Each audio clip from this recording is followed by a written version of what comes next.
अज मैं तुसें सतयुग दी एक होर सच्ची कहानी सुनाना चाहना। ओहदे बाद च मैं त्रै कहानियां होर सनागा, एहदे कोला भी अच्छियां और समझने वालियां कहानियां जे घरै च सुख शांति और प्यार कन्नै रौह्ने कन्नै कहानी है। ये कहानी एक राजा हा, एक नुहाड़ी रानी ही।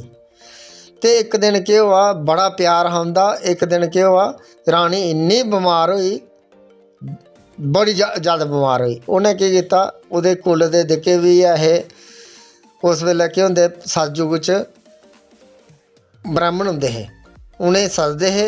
पंडित होंदे, सारें सद्दियै पुछदे केह् इलाज करना। उस वेल्ले केह् सारे पंडितें दिक्खेआ कि रानी एह् नेईं बची सकदी। एक दिन केह् होया, ज़्यादा बमार होने के कारण रानी जेह्की मरी। मरने दे बाद च फ्ही पंडितें सलाह कीती कि रानी असें इंदा इन्ना प्यार हा कि इसी अस रानी फिर बचाना। उस वेल्ले केह् हुआ, पंडितें सारी सलाह कीती कि रानी असें बचाना जो भी होग।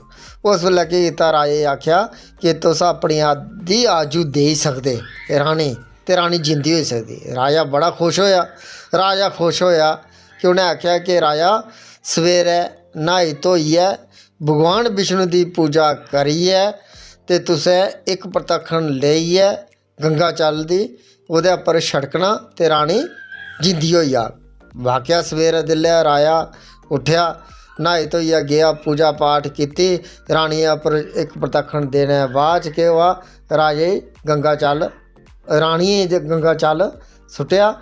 सुट्टने दे बाद च रानी जेह्की जिंदी होई। जिंदी होने दे बाद च केह् हुआ, रानी बिल्कुल ठीक ठाक, घर बार सारा ठीक ठाक होई गेआ। एक दिन ऐसी होनी आई, उं'दे घर चोर आए। चोर आने दे बाद च केह् हुआ, रानी जेह्की सुत्ती दी ही ते केह् कीता, उ'नें कोई पता नहीं हा। उ'नें सोचेआ कोई नौकर है। उ'नें केह् कीता, चोरें तलवार लेती ते रानी बड्ढी ओड़ी। बड्ढने दे बाद चली गे। चलने दे बाद चोरी जो भी कीती ते चली गे उद्धरा। ओह्दे बाद च एह् होया कि राजा ने जेह्ड़े बी पंडित हे सारें बुलाया। और राजा इन्ना दुखी हा और परेशान भी बड़ा हा। उ'नें दिक्खेआ कि मैं आदि अपनी आजू देने दे बाद च रानी फ्ही मरी। उ'नें पंडितें दोबारा पत्तरी दिक्खने दे बाद च उ'नें आखेआ कि नेईं, एह् होनी ही, जे मर्जी बी होंदी, न्हाड़ी आजू भी इन्नी ही। एह् राजा कदें भी कुसै दी आजू नेईं इक दूए देई सकदा। इस्सै ते अच्छे कर्म करने दे, जिन्ने भी अच्छे कर्म कीते ओह्दे अच्छे नतीजे होंदे। रानी दी आजू इन्नी ही ते उन्नै जीना हा।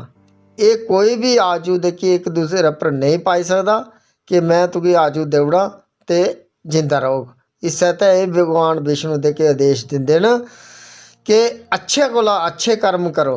एह् शिक्षा दिंदे न भगवान विष्णु, कि आखदे न कि दिक्खो किन्ना प्यार हा उं'दा कि उ'नें अपनी अद्धी आजू बी देने दे बाद च भी रानी नेईं बची सकदी।